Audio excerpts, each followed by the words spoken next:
If you are tired of taking public transportation, you might be thinking, can I afford to buy a car? In this video, I'm going to break down how much income that ideally you should have to own a car in Singapore. For this case study, let's assume that you wanted a brand new car at a reasonable price and that you need a car loan. So no Lamborghini, okay? Let's just assume that the car that you buy is around $120,000. If the open market value or OMV of the car is under $20,000, that means the maximum car loan that you can get is 70% of the car price, and you'll only need to put a 30% down payment.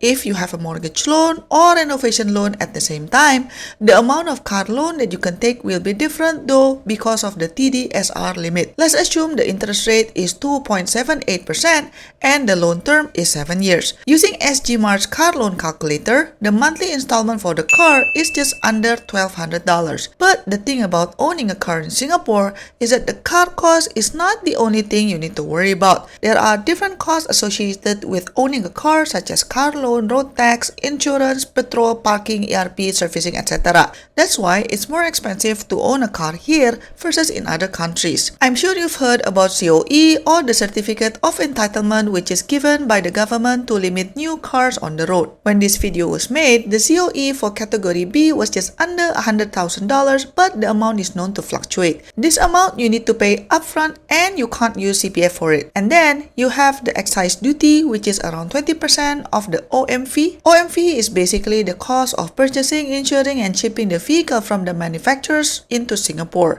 This amount is determined by Singapore's customs and is roughly the equivalent price of a car. Car insurance is another must-have for car owners here. Legally, you are required to insure your vehicle for the whole road tax renewal period before your road tax can be renewed. Interestingly, car insurance premium actually depends on your gender, age, driving experience, type of car, occupation, whether you're married or not, etc. It also depends on the cover type, whether you want to cover third-party only, third-party fire and theft, or a comprehensive plan. But generally, the price of car insurance premiums can be around $1,600 to $2,000 per year. It could even be more if you are older, had claimed car insurance in the past, had accidents, etc. Road tax, of course, you also cannot escape. The amount depends on the type of your car, fuel scheme, the car engine capacity, etc.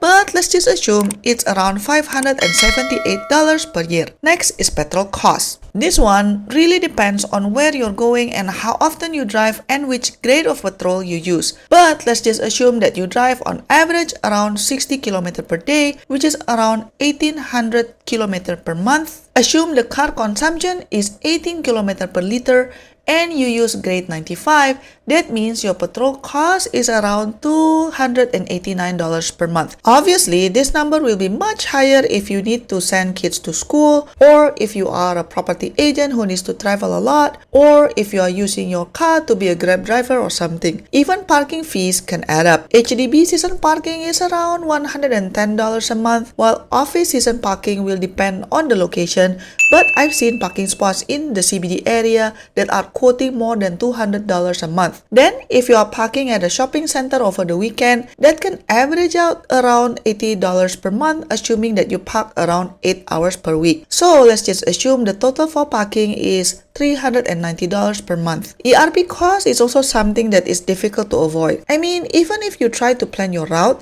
you probably still end up spending around $10 per week or $40 a month. Last but not least would be car servicing and repair costs. Even though you buy a new car, sooner or later your car will need some sort of servicing. According to several workshops in Singapore, the average servicing cost is around $250 for every 10,000 kilometer interval. Major servicing might also be needed for every 2 years, which will cost around $400 plus. So on average, let's just set aside around $100 per month for car servicing. Note that this cost doesn't even include car washing. So how much is it in total? Let's do a recap just on the monthly costs. This is the breakdown of the cost that I've mentioned earlier. So, as you can see, the ongoing cost to own a car is roughly $2,230 per month. Of course, all of these numbers are based on a very conservative assumption, so you'll need to adjust to your individual costs. Don't forget that this amount is on top of the car down payment, COE, the excise duty, etc. So back to our main question. How much do you need to earn before you can afford a car in Singapore? Well, this depends on how much money you are spending in other parts of your life. In general, the experts recommend the 50-30-20 rule in managing your personal finances. So that means spending 50% on your needs, 30% on your wants, and 20% for savings and investment. So, assuming the cost for your housing, transportation, groceries, utilities, etc. should not exceed 50% of your net salary, then I think ideally you should at least earn 7K per month after CPF deduction. Can you just buy a car anyway if your take-home pay is around 3,500?